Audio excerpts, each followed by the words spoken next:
ہم روزمرہ زندگی میں اکثر دیکھتے ہیں کہ ٹیکنالوجی نے کس طرح فاصلوں کو سکیڑ دیا ہے۔ آج کے اس گہری گفتگو اور تفصیلی جائزے میں ہم اسی چیز پر بات کرنے والے ہیں۔ ہمارے پاس جو مواد ہے وہ اسٹیلا XLM بلاک چین کے حوالے سے ہے، اور ہمارا مقصد آج یہ سمجھنا ہے کہ یہ نظام روایتی بینکنگ کے پرانے مسئلوں کو کیسے حل کر رہا ہے۔ جی، اور یہ ایک بہت ہی دلچسپ موضوع ہے کیونکہ یہ ہم سب کی روزمرہ زندگی سے جڑا ہوا ہے۔ بالکل، ذرا ایک لمحے کے لیے سوچئے، اگر ایک ہائی ریزولوشن تصویر یا کوئی لمبی چوڑی ویڈیو یا بھاری فائلوں سے بھری ہوئی ایک ای میل دنیا کے ایک کونے سے دوسرے کونے تک محض 1 سیکنڈ میں پہنچ سکتی ہے، تو روایتی بینکنگ کے ذریعے پیسے بھیجنے میں 2 سے 3 دن کیوں لگ جاتے ہیں؟ ہاں، یہ واقعی بہت الجھن والی بات ہے۔ یہ کتنی عجیب بات ہے نا، کہ پیسے بھی تو آج کل محض ڈیجیٹل ڈیٹا ہی ہیں۔ ایک اکاؤنٹ میں نمبر کم ہوتا ہے اور دوسرے میں بڑھ جاتا ہے، تو پھر اس سادہ سے عمل میں اتنے دن کیوں لگتے ہیں اور اس پہ اتنی زیادہ فیس کیوں کٹتی ہے؟ دیکھیں، یہ واقعی ایک ایسا سوال ہے جو ہر اس انسان کے ذہن میں ابھرتا ہے جس نے کبھی بیرون ملک رقم بھیجنے کی کوشش کی ہو۔ اس تاخیر کی اصل وجہ یہ ہے کہ ہمارا موجودہ عالمی بینکاری نظام آج کی ٹیکنالوجی پر نہیں کھڑا۔ اچھا، تو پھر کس چیز پر کھڑا ہے؟ یہ دراصل دہائیوں پرانے ڈھانچے پر چل رہا ہے۔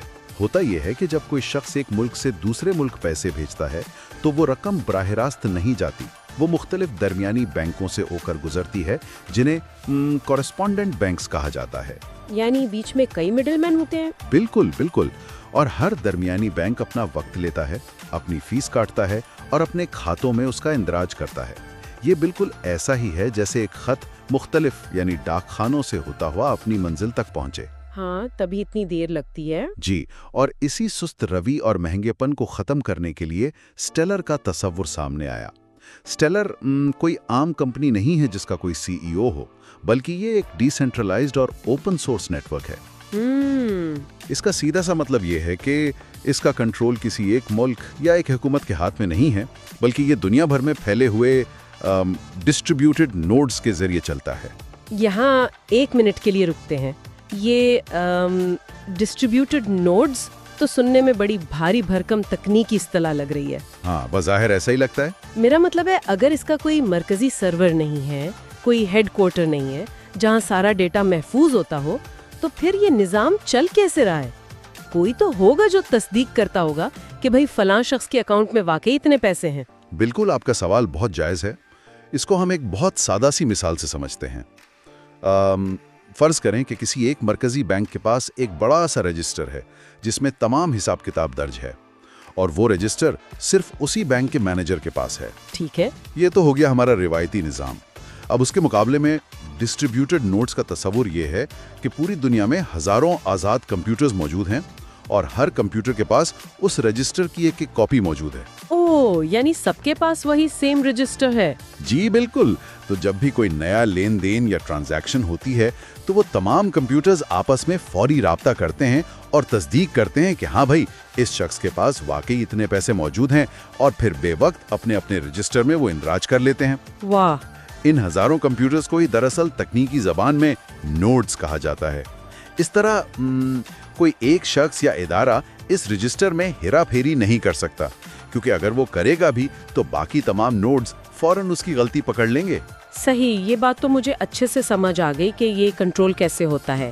اب ذرا اس کی رفتار اور قیمت کی طرف آتے ہیں، کیونکہ مواد میں یہ بات بہت نمایاں تھی۔ جی ضرور۔ کہا جاتا ہے کہ اسٹیلر نیٹ ورک پر دنیا کے کسی بھی کونے میں پیسے بھیجنے میں صرف 4 سے 5 سیکنڈز لگتے ہیں، جہاں بینکوں میں 3 دن لگ رہے تھے، وہاں صرف 5 سیکنڈز۔ اور اس سے بھی زیادہ حیران کن بات اس کی فیس ہے۔ بالکل، فیس تو واقعی نہ ہونے کے برابر ہے۔ ہاں نا، مناٹ کے مطابق یہ فیس تقریباً 0.00001 XLM ہے۔ اگر اسے ہم ڈالرز میں دیکھیں تو یہ 1 سینٹ کا بھی 1000واں حصہ بنتا ہے۔ لیکن یہاں مجھے ایک کھٹک محسوس ہو رہی ہے۔ کیسی کھٹک؟ دیکھیں، کوئی بھی چیز اتنی سستی اور تیز کیسے ہو سکتی ہے؟ میں سوچ رہی تھی کہ مفت لنچ جیسی تو کوئی چیز دنیا میں نہیں ہوتی۔ اگر یہ نظام اتنا ہی سستا ہے تو اس نیٹ ورک کو چلانے والوں کو، ان ہزاروں نوڈز کو جو اپنا انٹرنیٹ اور مہنگا ہارڈ ویئر استعمال کر رہے ہیں، آخر کیا فائدہ ملتا ہے؟ ان کا کاروباری ماڈل کیا ہے؟ ये एक बहुत ही ज़बरदस्त और मंतकी सवाल है। हम अक्सर इस नए निज़ाम को रिवायती कारोबारी ज़हनियत से परखने की कोशिश करते हैं। जहां मुनाफा लाजमी होता है। जी, जहां हर सहूलत के बदले एक भारी मुनाफा की तवक्को की जाती है। बैंक हर ट्रांजैक्शन पर पैसे इसलिए कमाते हैं क्योंकि वही उनका असल कारोबार है। लेकिन स्टेलर का बुनियादी खाका इस अंदाज में तरतीब ही नहीं दिया गया कि इससे फीस की मद में मुनाफा कमाया जाए। अच्छा, तो फिर इसका मकसद क्या है? इसका असल हदफ आलमी सतह पर मालियाती राब्ते का एक ऐसा बुनियादी ढांचा फराहम करना है, एक ऐसा इंफ्रास्ट्रक्चर बनाना है जिस पर दूसरे लोग आकर अपना कारोबार खड़ा कर सकें। यानी आपका मतलब है कि ये एक तरह से सड़क बनाने के मुतरादिफ है।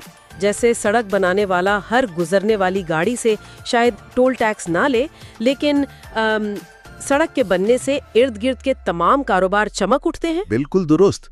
क्या बेहतरीन मिसाल दी है आपने।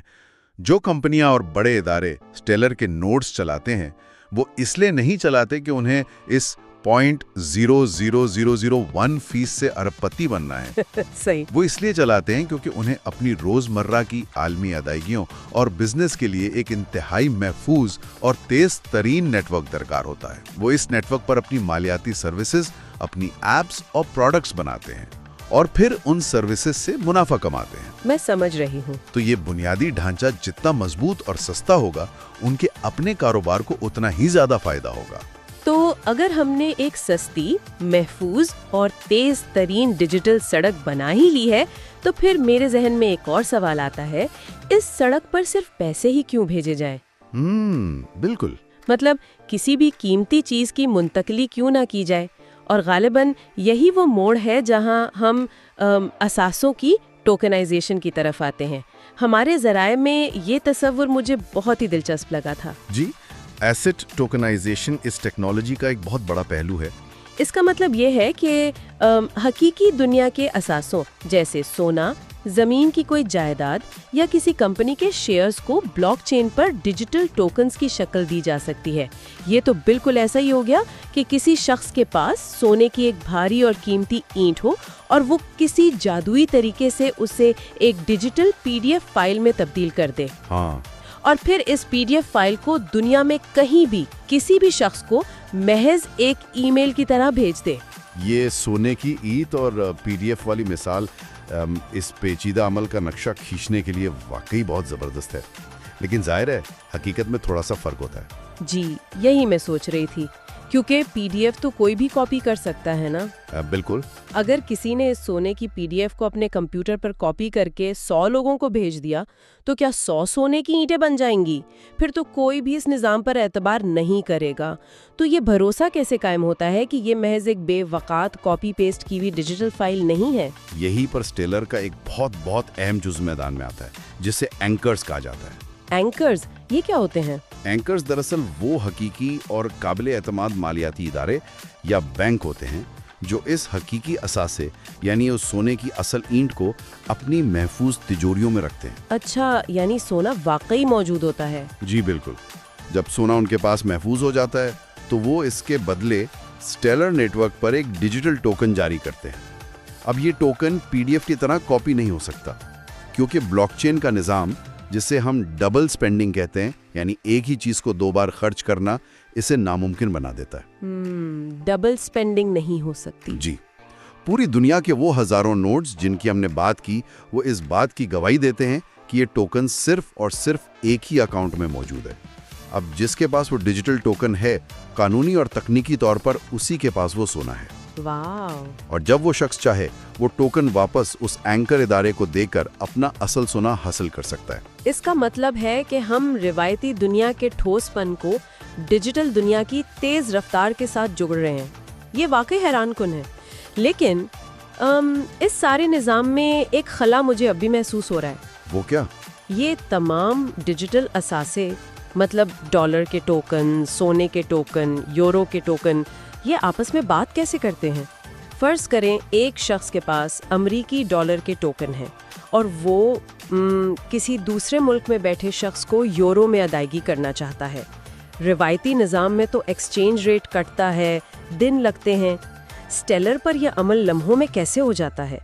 इस अमल का सारा दारोमदार इस नेटवर्क के अपने मकामी टोकन पर है, जिसे हम XLM या ल्यूमेंस कहते हैं। सही।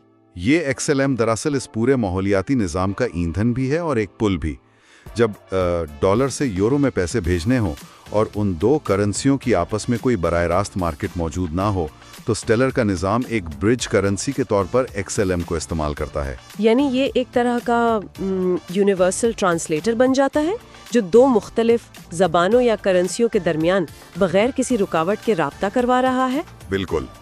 होता ये है कि निज़ाम खुद ब खुद चंद माइक्रो सेकेंड्स के अंदर पहले उस अमरीकी डॉलर को XLM में तब्दील करता है और फिर फौरन उसी XLM को यूरो में तब्दील करके मतलूबा शख्स के अकाउंट में डाल देता है। और ये सब इतनी जल्दी हो जाता है? जी, ये सारा अमल, जिसे तकनीकी जुबान में पाथ फाइंडिंग कहते हैं, पस पर्दा इतनी तेजी से होता है कि भेजने वाले और वसूल करने वाले को महसूस ही नहीं होता कि बीच में कोई तीसरी करेंसी भी इस्तेमाल हुई है। जबरदस्त। इससे वो बहुत बड़ा मसला हल हो जाता है जिसे हम लिक्विडिटी का मसला कहते हैं, जहां दो गैर मारूफ करेंसियों का आपस में तबादला तकरीबन नामुमकिन या इंतहाई महंगा होता है। ये तो हो गया उसका पहला और सबसे अहम किरदार। लेकिन XLM के हवाले से हमने शुरू में उसकी ना होने के बराबर फीस का भी तो जिक्र किया था। जी, 0.000001। हाँ, ये बताया जाता है कि हर ट्रांजैक्शन पर थोड़ा सा XLM बतौर फीस कटता है और इसका मकसद नेटवर्क को स्पैम अटैक्स से यानी हैकर से बचाना है। मुझे ये बात बिल्कुल हजम नहीं हो रही। क्यों भला? देखें, अगर फीस 1 सेंट का भी 1000वां हिस्सा है तो कोई अरबपति हैकर जिसके पास करोड़ों डॉलर्स हो, वो तो जिद में आकर 1 सेकेंड में करोड़ों जाली ट्रांजैक्शंस करके इस नेटवर्क को बआसानी जैम कर देगा। इस अरबपति के लिए तो ये फीस मूंगफली के दाने के बराबर है। तो ये मामूली सी फीस इस हैकर को कैसे रोकती है? ये एक बहुत ही गहरी और दिलचस्प तकनीकी उलझन है जो अक्सर लोगों को होती है। बज़ाहिर तो यही लगता है कि एक अरबपति आसानी से ऐसा कर सकता है, लेकिन हकीकत में नेटवर्क का प्रोटोकॉल इतना सादा नहीं है। अच्छा? पहली बात तो यह है कि एक आम ट्रांजैक्शन पर फीस वाकई इतनी ही कम है, लेकिन जब नेटवर्क पर अचानक गैर मामूली ट्रैफिक आती है तो फीस जामिद नहीं रहती। प्रोटोकॉल में एक सर्च प्राइसिंग का निज़ाम मौजूद है, ओबर और करीम की तरह। बिल्कुल वैसे ही। जैसे ही कोई हैकर लाखों ट्रांजैक्शंस भेजना शुरू करता है, नेटवर्क का एल्गोरिथम उसे रश या स्पैम समझकर फीस को तेजी से बढ़ाना शुरू कर देता है। कुछ ही देर में वो एक छोटी सी फीस इतनी बड़ी बन जाती है कि उस हैकर का बजट जवाब दे जाता है।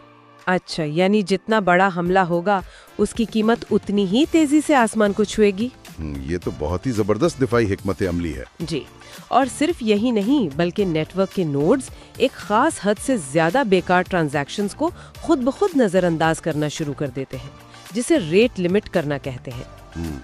इसलिए हैकर चाहे जितना भी पैसा बहा दे, वो इस नेटवर्क को मुकम्मल तौर पर नहीं गिरा सकता। और इसी तरह XLM का एक तीसरा और बहुत अहम किरदार भी है, और वो है अकाउंट्स को फाल रखने के लिए एक कम से कम बैलेंस बरकरार रखना। हर स्टेलर अकाउंट में कम से कम एक XLM का होना जरूरी है। ये कम से कम बैलेंस वाली बात मुझे किसी हद तक समझ आ रही है। ये तो बिल्कुल ऐसा ही है ना जैसे किसी बड़े सुपरमार्केट में जब आपको सामान के लिए शॉपिंग कार्ट निकालना होता है तो उसमें एक सिक्का डालना पड़ता है। हाँ। वो सिक्का इसलिए नहीं होता कि सुपरमार्केट वाले उस सिक्के से अमीर हो रहे हैं, बल्कि वो इसलिए होता है कि लोग शॉपिंग मुकम्मल करने के बाद उस कार्ट को पार्किंग में यूं ही लावारिस न छोड़ दें, बल्कि अपना सिक्का वापस लेने की खातिर उस कार्ट को वापस उसकी सही जगह पर खड़ा करें। तो क्या इस ब्लॉकचेन पर भी ऐसा ही कुछ होता है? अरे वाह, ये शॉपिंग कार्ट वाली मिसाल तो कमाल है। वाकई इसका मकसद बिल्कुल यही है।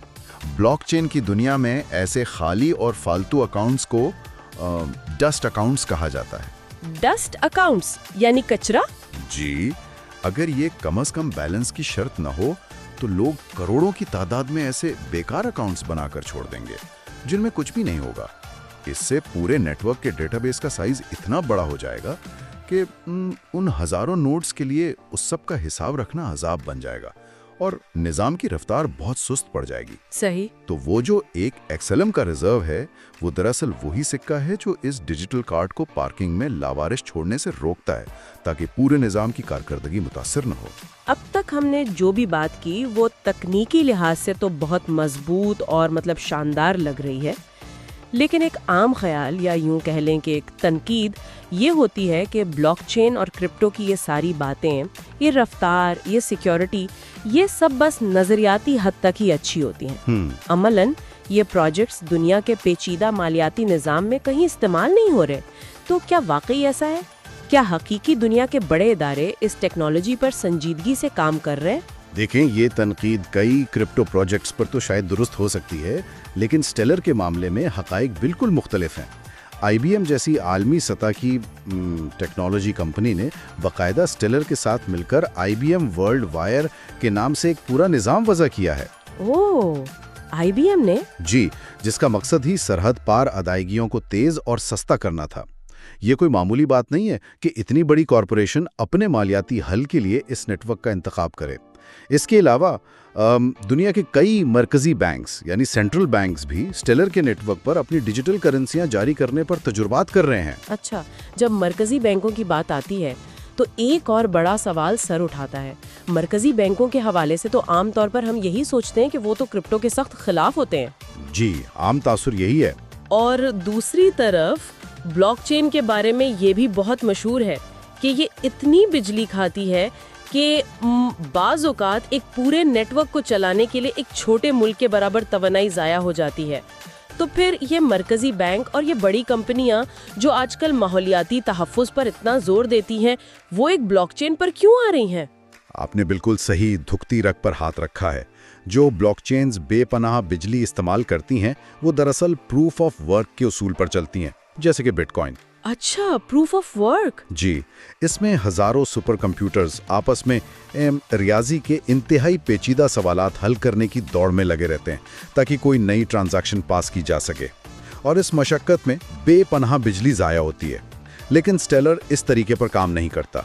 स्टेलर जिस उसूल पर काम करता है उसे स्टेलर कंसेंसस प्रोटोकॉल या SCP कहा जाता है। तो फिर अगर इसमें रियाजी के पेचीदा सवाल हल नहीं किए जाते तो इन नोड्स को कैसे पता चलता है कि कोई ट्रांजैक्शन असली है या जाली? वो मुत्तफिक कैसे होते हैं? वे हॉल में हजारों लोग बैठे हैं और उन्हें किसी एक फैसले पर मुत्तफिक होना है।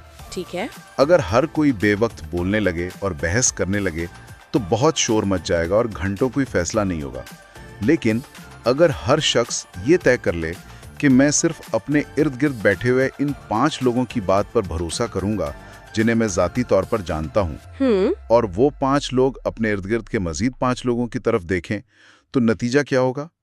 चंद ही सेकंड्स के अंदर किसी शोर या बहस के बगैर पूरे हॉल में एक फैसला मुत्तफिका तौर पर हो जाएगा। अरे वाह, ये तो बहुत ही जबरदस्त तरीका है। जी, और स्टेलर के नोड्स बिल्कुल इसी तरह काम करते हैं। वो कोरम स्लाइसेस बनाते हैं, यानी चंद काबिल एतमाद नोड्स के ग्रुप्स। वो एक दूसरे की तस्दीक पर भरोसा करते हुए सेकंडों में पूरी दुनिया में किसी भी ट्रांजैक्शन पर मुत्तफिक हो जाते हैं। और जाहिर है जब वो इतनी सख्त रियाजी की मशक्कत नहीं कर रहे, कोई हैवी हार्डवेयर पूरी ताकत से नहीं चल रहा, तो बिजली का खर्च भी ना होने के बराबर होगा। बिल्कुल, यही वो खूबी है जो बगैर किसी मरकजी अथॉरिटी के सिक्योरिटी, तेज रफ्तारी और माहौलियाती तहफ़्फ़ुज़ को एक साथ मुमकिन बनाती है। स्टेलर का कार्बन फुटप्रिंट इतना कम है कि उसे दुनिया के माहौल दोस्त तरीन ब्लॉकचेन नेटवर्क्स में शुमार किया जाता है। सही। और यही असल वजह है कि जब बड़े इदारे, हुकूमतें या मरकजी बैंक किसी ब्लॉकचेन का इंतखाब करते हैं तो वो ऐसी टेक्नोलॉजी को तरजीह देते हैं जो ना सिर्फ जदीद हो बल्कि माहौलियाती मेयारात पर भी पूरी उतरे। तो अगर हम आज के इस सारी गुफ्तगू को, इस पूरे सफ़र को समेटने की कोशिश करें तो ये तस्वीर उभरती है कि स्टेलर महज एक और क्रिप्टो प्रोजेक्ट या रातों रात अमीर बनने की कोई स्कीम नहीं है। बिल्कुल नहीं। ये एक बाकायदा, इंतहाई ताकतवर, तेज और सस्ता मालियाती ढांचा है जो जुग्राफियाई सरहदों और बैंकारी के पुराने तरीक़े कार की क़ैद से मुकम्मल आज़ाद है। और इसका मकामी टोकन XLM महज कोई करेंसी नहीं بلکہ یہ اس پورے نظام کو رواں رکھنے والا ایندھن ہے اور مختلف مالیاتی دنیاؤں کو آپس میں جوڑنے والا پل ہے۔ جی، اور اس سب کو دیکھتے ہوئے جو چیز مجھے سب سے زیادہ متاثر کن لگتی ہے وہ اس ٹیکنالوجی کا عملیت پسند یا پریگمیٹک ہونا ہے۔ اس نے پرانے نظام کو مکمل طور پر مٹانے کی ضد نہیں کی، بلکہ ان تمام خرابیوں کو دور کیا ہے جو روایتی بینکاری کو سست بناتی تھیں۔ یہ بات تو ہے۔ اثاثوں کی ٹوکنائزیشن سے لے کر ایک عام انسان کی روزمرہ ادائیگیوں تک، یہ نظام مالیات کی دنیا کو زیادہ جامع اور مساوی لانے کا ایک بہت ہی مضبوط ذریعہ بن چکا ہے۔ اور یہیں پر اس گہری گفتگو کے اختتام پر میرے ذہن میں ایک بہت ہی فکر انگیز سوال ابھرتا ہے جسے نظر انداز کرنا محال ہے۔ ہم نے ذکر کیا کہ مرکزی بینک اسٹیلر پر اپنی ڈیجیٹل کرنسیاں بنا رہے ہیں۔ اب ذرا اس کے تضاد پر غور کریں۔ جی فرمائیں۔ مرکزی بینک دنیا بھر میں روایتی مالیات، بیوروکریسی اور ایک مکمل کنٹرول کی سب سے بڑی علامت سمجھے جاتے ہیں۔ ان کا تو پورا وجود ہی اس فلسفے پر قائم ہے کہ مالیاتی نظام پر ایک مرکزی اتھارٹی کی گرفت ہونی چاہیے۔ بالکل، یہی ان کا بنیادی مقصد ہے۔ تو اگر یہی مرکزی ادارے ایک مکمل طور پر اوپن سورس اور ڈی سینٹرلائزڈ بلاک چین پر منتقل ہو رہے ہیں تو کیا مستقبل میں حکومتی کنٹرول اور بلاک چین کی اس آزادی کے درمیان کی وہ گہری لکیر مکمل طور پر مٹ جائے گی؟ یہ واقعی سوچنے کی بات ہے۔ کیا یہ پرانا اور طاقتور بینکاری نظام اس نئے، تیز اور شفاف نظام کو اپنے قابو میں کر رہا ہے، یا پھر میرا مطلب ہے یا پھر وہ اس ٹیکنالوجی کی طاقت کے سامنے ہتھیار ڈالتے ہوئے خاموشی سے اسی کا ایک حصہ بننے پر مجبور ہو گیا ہے؟ والا لمحہ اب آ چکا ہے۔ اب دیکھنا یہ ہے کہ ہم کب اس نئے نظام کو اپنی پوری زندگی کا حصہ بنا لیں گے۔ یہ ایک ایسا سوال ہے جو آنے والے کئی سالوں تک پیسوں کے مستقبل کا تعین کرے گا۔ اور اسی سوچ کے ساتھ ہم آج کے اس تفصیلی جائزے کو یہیں ختم کرتے ہیں۔ مستقبل قریب تک کے لیے اپنا خیال رکھیں۔